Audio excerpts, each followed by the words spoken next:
கீரை விதைகள் மூலியமாவும் எங்க விவசாயிகள் வந்து பயனடைஞ்சிருக்காங்க. இதெல்லாம் உற்பத்தி பண்ணிட்டு எங்களுக்கு விற்கிறதுக்கு மாபெரும் திட்டம் ஒண்ணு ஐயா வந்து அமைச்சு கொடுத்துருக்காங்க. உழவர் சந்தை. நாங்க சென்னைக்கு அருகாமையில் இருக்கிறதால அந்த உழவர் சந்தை கூடுவாஞ்சேரியில் இருக்கிற அந்த உழவர் சந்தை மூலியமா எங்களுடைய நேரடி விற்பனை வந்து நடைபெற்றுக் கொண்டிருக்கிறது.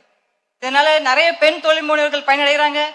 பெண் விவசாயிகள் அனைவரும் பயனடைஞ்சிட்டு இருக்காங்க. இது ஒரு மாபெரும் திட்டம் ஐயா உங்களோடது. இதுக்காக நாங்க வந்து கரங்கூப்பி நன்றி தெரிவித்துக் கொள்கிறோம். எங்களுக்கு சந்தை வாய்ப்பு வந்து ரொம்ப வந்து அதிகமா படுத்தி கொடுத்துருக்கார்.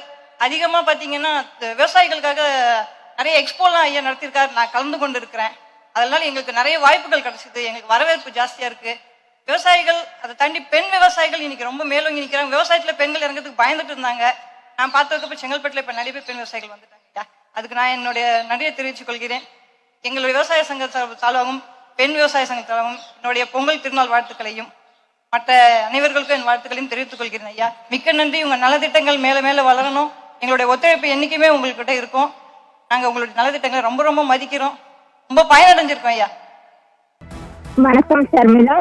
தமிழ் திருநாளாம் தைப்பொங்கலை முன்னிட்டு தமிழ்நாடு முதலமைச்சர் மு.க. ஸ்டாலின் தற்பொழுது சென்னை கத்திட்டல் சாலையில் தமிழ்நாடு அனைத்து விவசாயிகள் சங்கம் சார்பில் பொங்கல் வாழ்த்துக்களை தெரிவித்து மற்றும் அவர்களுக்கு நன்றிகளையும் தெரிவித்து வருகிறார். குறிப்பாக தற்பொழுது முதலமைச்சருக்கு உழவர்கள் பச்சரிசி, வெல்லம், பாசிப்பயிறு, முந்திரி, மஞ்சள் கிழங்கு உள்ளிட்ட பொருட்களை வழங்கி தங்களது நன்றிகளையும் வாழ்த்துக்களையும் தெரிவித்து வருகிறார்கள். குறிப்பாக மேலும் பொங்கல் மகிழ்ச்சியும் வெள்ளட்டும் தமிழ்நாடு என்ற முழக்கத்துடன் தை பொங்கல் தமிழர்களின் ஒற்றுமை என்றும் உழைப்பு மற்றும் பண்பாடு பெருமையை வெளிப்படுத்தும் திருவிழா என முதலமைச்சர் தெரிவித்திருந்தார். குறிப்பாக சாதி மதம் பொருளாதார வேறுபாடு இன்றி அனைவரும் இணைந்து இந்த பொங்கலை அனைவரும் கொண்டாட வேண்டும் என்றும் தெரிவித்திருந்தார். குறிப்பாக திமுக சார்பில் சமத்துவ பொங்கல் என பல்வேறு வகையில் கொண்டாடப்பட்டு வரும் நிலையில் தற்பொழுது விவசாயிகளுக்கு நன்றி தெரிவிக்கும் வகையில்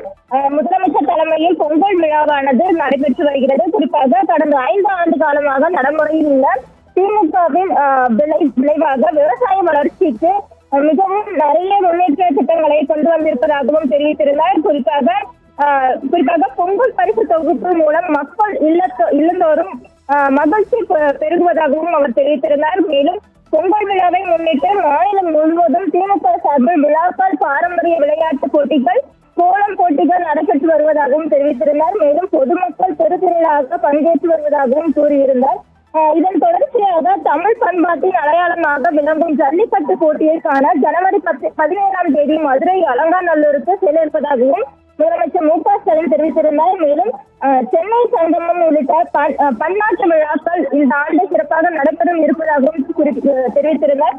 இதிலும் இறுதியாக தைப்பொங்கல் நாளில் தமிழர்களின் இல்லந்தோறும் மகிழ்ச்சி பொங்க வேண்டும் என்றும் தமிழ்நாடு மேலும் வளர்ச்சி பெற வேண்டும் என்றும் முதலமைச்சர் மு.க. ஸ்டாலின் தனது பொங்கல் வாசலையும் தெரிவித்திருந்தார். தொடர்ந்து தற்பொழுது இந்த பொங்கலை முன்னிட்டு தற்பொழுது விவசாயிகளுக்கும் இதன் சார்பில் நன்றிகளை தெரிவித்து வருகிறார். ஷர்மிளா.